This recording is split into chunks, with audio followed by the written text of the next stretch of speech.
और कानून की हुक्मरानी आएगी इंशाअल्लाह ताला।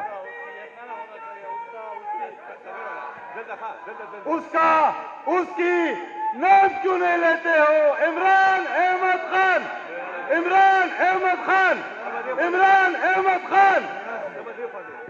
इसके बगैर नामुमकिन है। अगर हम ये चाहते हैं कि घर में बैठकर आजादी हमें प्लेट में मिले, ये नहीं हो सकता। और इनका ये वतीरा रहा है कि ये आप जितना दबते हैं ये दबाते हैं, आप जितना दबेंगे ये आपको दबाएंगे। ये जितनी भी गैर आईनी और गैर कानूनी काम करेंगे, आप आवाज नहीं उठाएंगे, ये मजीद करेंगे। लेकिन कौम को आप लोगों से उम्मीदें हैं। कौम आपकी तरफ देख रही है, हम आपकी तरफ देख रहे हैं, क्योंकि आप देख रहे हैं कि हम पर जाली केसेस हो रहे हैं। बाकी जो वज़ीर आला साहिबान हैं, एक उसमें जो है साहिबा भी है, उनको जो है सरकारी प्रोटोकॉल मिलता है। पाकिस्तान एयरलाइंस और जो एयरफोर्स के जहाजेज हैं उनको पाकिस्तान में भी घुमाते हैं, पाकिस्तान से बाहर भी लेके जाते हैं। लेकिन दूसरी तरफ एक सूबे के वज़ीर आला का पासपोर्ट उन्होंने ब्लॉक किया हुआ है।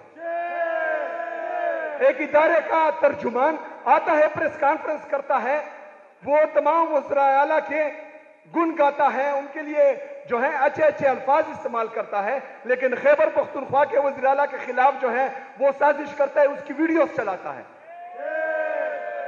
ये इम्तियाजी सलूक है। ये एक सूबे के वज़ीर आला के साथ, सूबे के अवाम के साथ, 4.5 करोड़ लोगों के साथ ये जुल्म है। ये उनके खिलाफ साजिश हो रही है। उनको जो है उकसाया जा रहा है कि वो कोई गलत कदम उठाए। लेकिन हम पुरअमन कौम हैं।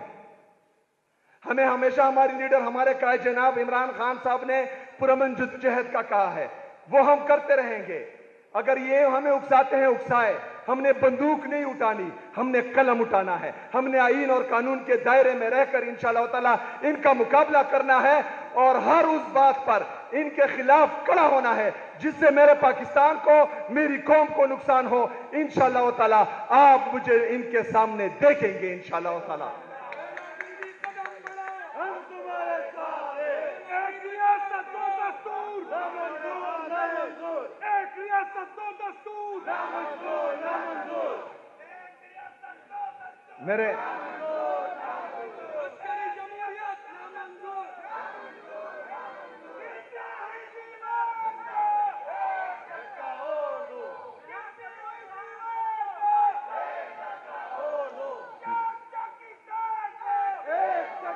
मेरे पाकिस्तानियों,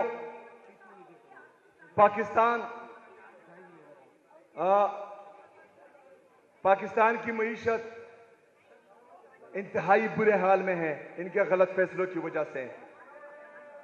कौम का नौजवान, पाकिस्तान का नौजवान मुल्क छोड़कर भाग रहा है। अगर आज आप इन एम्बेसीज के दरवाजे खोल दे पाकिस्तानियों के लिए, तो आपका 80 से 90% नौजवान जो है वो पाकिस्तान छोड़कर भाग जाएगा, क्योंकि यहां पर रोजगार के मौके नहीं हैं। 45% से ज्यादा लोग जो है आपके गुर्बत की लकीर से कम हो चुके हैं। 7.1% तक आपकी बेरोजगारी बढ़ गई है, 7.1% तक। आपके अंदरूनी और बैरूनी कर्जे 80,000 अरब हो चुके हैं। मेरे पाकिस्तानियों, इनको इस एक चीज की भी फिक्र नहीं है। इनको सिर्फ अपना इख्तियार बचाना है। इन्होंने सिर्फ अपने जेब भरने हैं। इन्होंने बाहर जजीरा और फ्लैट्स खरीदने हैं। हमारा जीना मरना पाकिस्तान में है। हमारा बच्चों का मुस्तकबिल पाकिस्तान में है। हमने अपने लिए, अपने बच्चों के मुस्तकबिल के लिए खड़ा होना है। हमने इनका रास्ता रोकना है, इनसे सवाल करना है। ये पाबंद है कि